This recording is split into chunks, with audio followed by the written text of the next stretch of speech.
Ladies and gentlemen, I need to talk about the cinematic experience I had on Friday night. It is Monday. Let me start this off by saying I fucking love Spider-Man, bro. I tend to, it gets pushed to the back of my mind how much I love Spider-Man. And then I watch another movie, or I see a edit, or I see a show, like Spider Noir, or like, I don't know, like Into the Spider-Verse, like a movie. And it just reminds me that I love Spider-Man. Spider-Man is, like, since I've been a kid, my idol. I think it's the coolest thing. I've been obsessed with it, and I don't know why. I just am to this day. That being said, I loved the new movie, right? So, Spider-Man, brand new day. There's going to be some spoilers ahead. I'm going to try and make it pretty surface value. But if you haven't watched the movie, I wouldn't watch this little yap session. I need to open my door. It's super hot in my car. Here's the thing. I watched this movie the first time on Friday. Today's Monday. I'm still thinking about this movie, thinking about Spider-Man.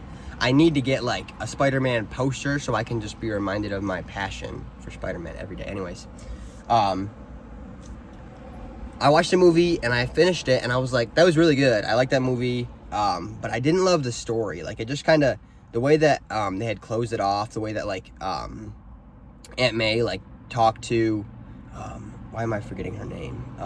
The main antagonist.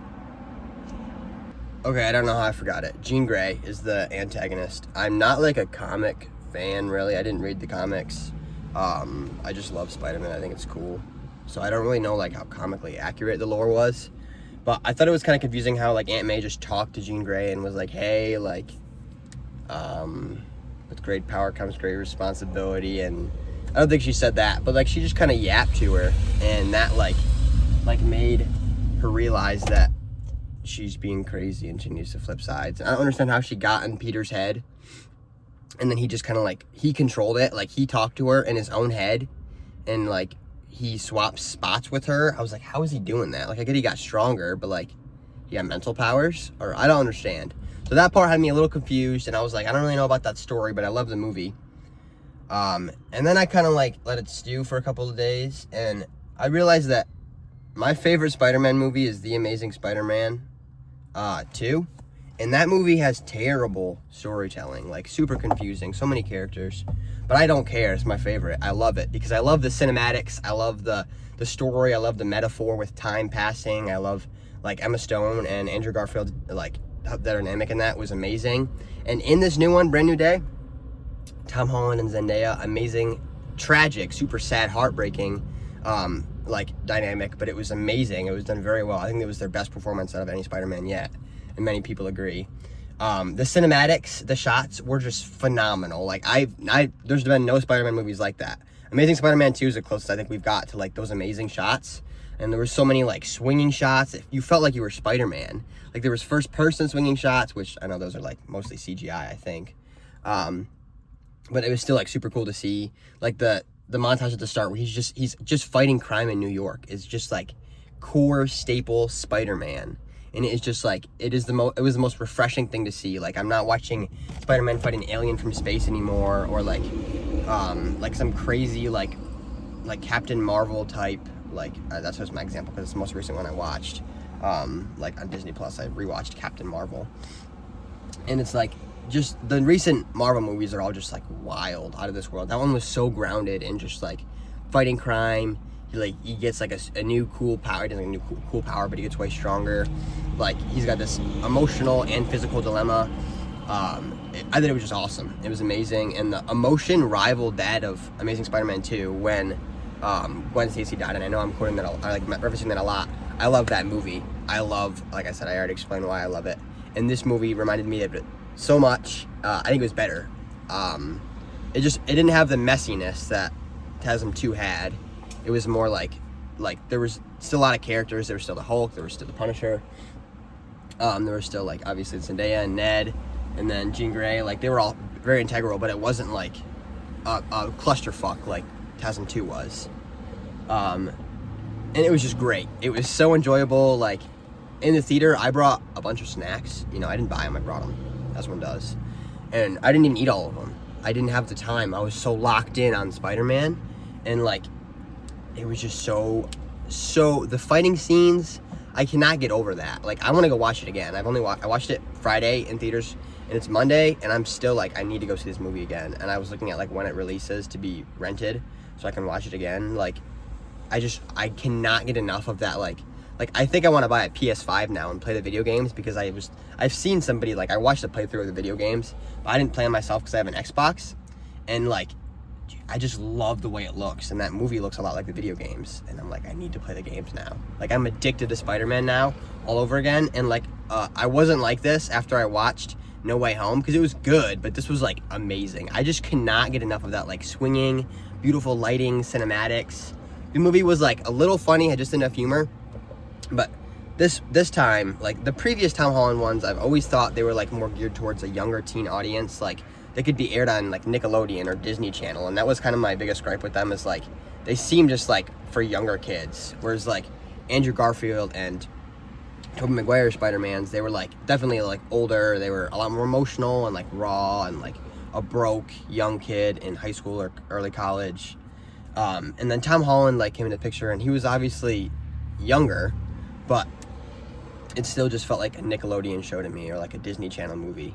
Just like the jokes that were made. This one felt a lot more like I mean, obviously older, he is older, but like it felt like it appealed a lot more to an older audience as well as a younger audience. Kids that are like early teens, and like even younger kids, and also people like my age, like 20s, 25, 30, like I don't know, any age could enjoy that movie. Like, it was very emotional, and like it was a deep movie. It wasn't just like, oh, bad guy. Like, it wasn't like a Disney Channel movie, and I really appreciate that. And I also really loved how they didn't just give Peter, Ned, and MJ back. Like, they actually made it like a process. I thought like 20 minutes into the movie they'd be like, oh, Peter, I remember you, and they'd, you know, be friends again and be together again.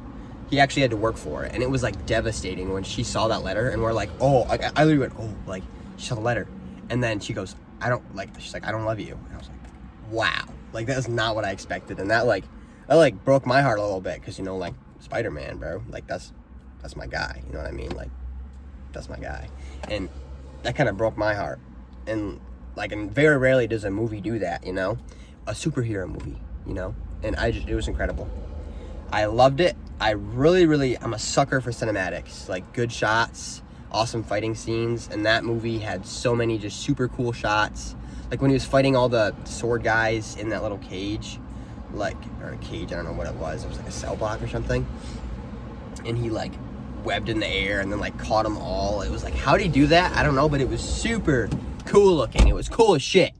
And that's exactly what I'm just a sucker for in Spider-Man. That's why I like TASM 2. People say, too many villains in TASM 2 and too much stuff going on. I didn't care. Like, same way in this one. I thought the story was kind of weird, and then I realized, like, I don't care. I love the cinematics. I love, like, a good emotional Spider-Man.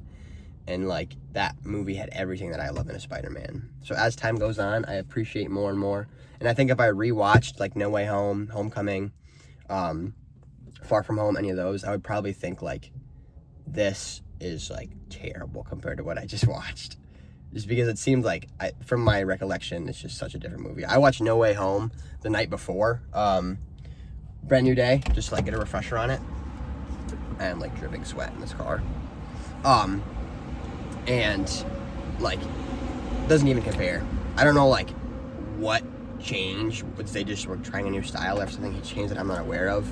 Because, like, I don't know a lot of the logistic stuff. I just love Spider-Man. I just watch the movies, and, like, I don't know. Maybe I should, like, look into it more, because I'd probably really enjoy, like, obsessing over Spider-Man, but I just kind of enjoy it, you know? And it was amazing. I feel like best Spider-Man movie in a long time. I don't know about the best ever. Probably the best ever for myself, I would say, which is crazy because I was like, I still am like a diehard Andrew Garfield guy, but Tom Holland had like great performance in this, and I thought it was a really, really good movie. I think it rivals TASM 2 for me, and that's probably crazy because everybody hates TASM 2. I think TASM 2 was amazing because I just care about like different things in a movie. I don't really care that much about the story. If there's bad guys and he fights them, I don't really care that much. I'm a very simple-brained kind of Spider-Man fan. I don't need much more than just fighting bad guys and it looks cool. I think I've said everything I wanted to say about this. In sum, I fucking love Spider-Man. And I am excited for in 4 years when there's a new Spider-Man movie. And I really plan on getting a PlayStation now and playing the games, because I watch them be played, so I kind of know what happens, but I just want to swing around now and like see more of that, because I'm so addicted to it. I don't know why, it just like captivates me. So go to my gaming channel, and in a few months there'll be some Spider-Man, because I'm gonna buy a PlayStation 5. Like, I have to. I don't know how I'm gonna afford it, but I have to. I gotta do it at some point. Thanks for watching. Let me know what your thoughts on the movie were. If you disagree, think my opinion's stupid, think it's good. That's all though. Thanks for watching.